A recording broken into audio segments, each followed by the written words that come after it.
Hello guys, আসসালামু আলাইকুম, welcome. তো আজকে আমরা আমাদের ফোর্থ ভিডিওতে যেটা দেখবো সেটা হচ্ছে হেডিংস। ঠিক আছে, হেডিংস সাধারণত 6 ধরনের হয়ে থাকে: heading 1, heading 2, heading 3, heading 4, heading 5, heading 6। ঠিক আছে, যখন আমরা হেডিং 1 ইউজ করব তখন আমাদের বড় হবে লেখাগুলো, আমাদের ফন্ট সাইজ বড় হবে।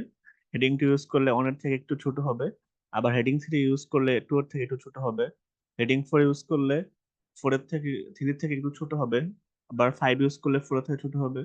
6 ইউজ করলে আবার দেখা যাবে যে সব থেকে ছোট হয়ে যাবে এই 6টা হেডিং এর মধ্যে। ঠিক আছে, তো আজকে আমরা আরেকটা টপিক দেখবো কোডিং এর মাধ্যমে, সেটা হলো টেক্সট ফরম্যাটিং করা। ঠিক আছে, টেক্সট ফরম্যাটিং বলতে বোঝায় যে কোনো টেক্সটকে বোল্ড করা, তারপরে ইটালিক করা, এমফাসাইজ করা, মার্ক করা, স্মল করা, ডিলিট করে দেয়, ইনসার্ট করা, সাবস্ক্রিপ্ট করা, আবার সুপারস্ক্রিপ্ট করা। যখন আমরা বোল্ড করব বা মোটা করব তখন বি ইউজ করব। ঠিক আছে, বোল্ডের জন্য।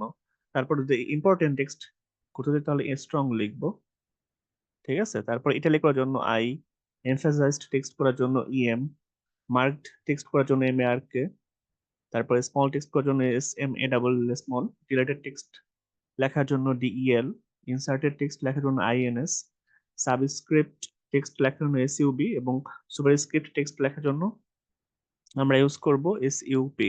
ঠিক আছে, তো চলো আমরা আজকে টেক্সট ফরম্যাটিং এবং তার আগে আমরা আমাদের হেডিং গুলো দেখে নিই। ঠিক আছে, তো এখন তাইলে আমরা আমাদের সফটওয়্যারটা শেয়ার করে দিই, আমাদের অ্যাটম সফটওয়্যার। তো দেখো আমরা লাস্ট ক্লাস পর্যন্ত যেটা করেছিলাম, একটা ডক্টর এইচটিএমএল পেজ তৈরি করেছিলাম। হেড টাইটেল দিছিলাম মাই ব্লগ, তারপরে বডিতে লিখছিলাম যে দিস মাই ফার্স্ট ব্লগ, যেটা কিনা আমরা লিখছিলাম 8 অন ট্যাগ দিয়ে, আমার সবচেয়ে বড় ট্যাগ দিয়ে। ঠিক আছে, তারপর আমরা একটা প্যারাগ্রাফ নিয়েছিলাম, তাই না? তো আমরা যদি এটা হাইলাইট করতে চাই বা বোল্ড করতে চাই তাহলে আমরা কি করব, বি ইউজ করবো এখানে। তো আমরা বোল্ড করার জন্য চলো বোল্ড করি।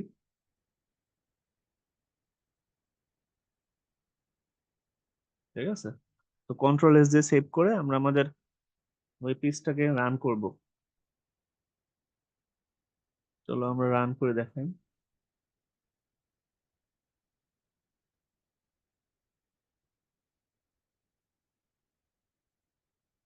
তো আমরা এখন শেয়ার করে দিচ্ছি আমাদের ওই মাই ব্লগ পেজটা। ঠিক আছে, তো আমাদের পেজটা রান হবে এখনই।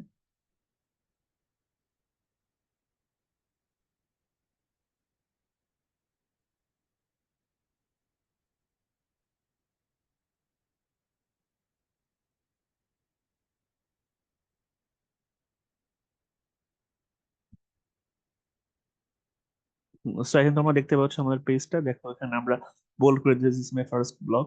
এটা আমরা এইচ অন দিয়ে লিখছি। ঠিক আছে, তারপর পরেরটা দেখো হালকা বোল্ড হয়ে গেছে, শুধু বি দিয়ে ইউজ করছি আমরা। চলো আমরা এবার H6 ইউজ করে দেখি, H3 ইউজ করে দেখি কিভাবে চেঞ্জ হয় আমাদের লেখাগুলো।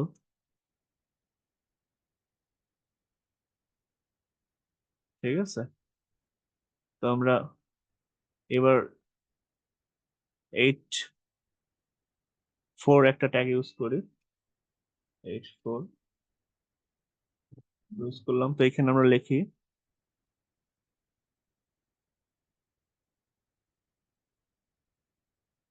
হোম। ঠিক আছে, ক্লোজ H4।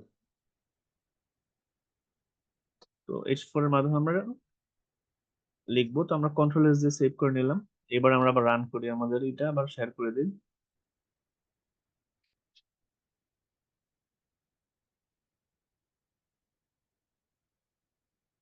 দেখো শেয়ার হয়ে গেছে, তো আমরা এখন রান করে দিচ্ছি। দেখো এই যে আমার হোম চলে আসছে এখানে। ঠিক আছে, তো এরকম ভাবে আমরা যেহেতু H4 ইউজ করছি সেহেতু H6 এর একটু ছোট আসছে, তাই না? তো এরকম ভাবে আমরা H4 H2 ইউজ করতে পারি। এটা H6 ইউজ করে তাহলে বোঝা যাবে কতটা ছোট হয়ে যায়। তো তারপর আমরা একটা H6 ইউজ করে দেখি।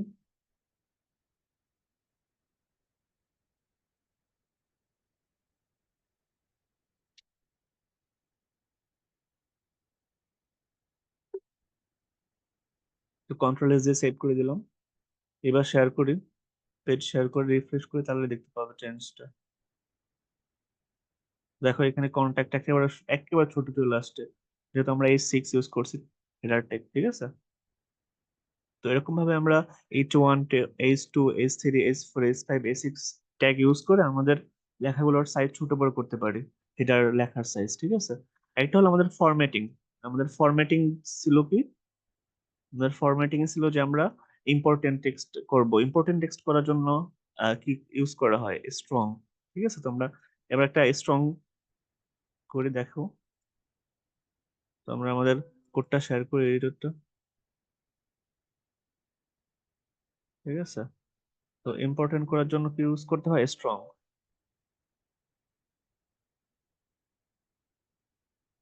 তো এই যে আমরা হোমটাকে স্ট্রং করে দিই, স্ট্রং। আমরা কন্ট্রোল এস দিয়ে সেভ করে দিলাম। এবার আমি আমাদের শেয়ার করি পেজটা, ঠিক আছে। আমরা স্ট্রং করে দিলাম। তো এখানে দেখো একটু অন্যরকমের, একটু মোটা হয়ে গেছে লেখাটা, তাই না? তো এরকম ভাবে আমরা চাইলে ফরম্যাটিং করতে পারি, strong, italic, emphasised, marked, small, delete, insert, subscript, superscript, এগুলো ইউজ করতে পারি, ঠিক আছে। তো এরকম ভাবে যদি আমরা আমাদের কোডের আগে এগুলো লিখে দেই, ঠিক আছে, সেক্ষেত্রে আমাদের কোডের লেখাগুলো চেঞ্জ হয়ে যাবে, ঠিক আছে। তো এটা, এই দুইটা পার্ট ছিল আজকে আমার, ফরম্যাট করা, আরেকটি হলো আমাদের হেডিং এর কাজ। তো এই পার্টটা আমরা এখানে শেষ করি, নেক্সট ক্লাসে আবার দেখা হবে।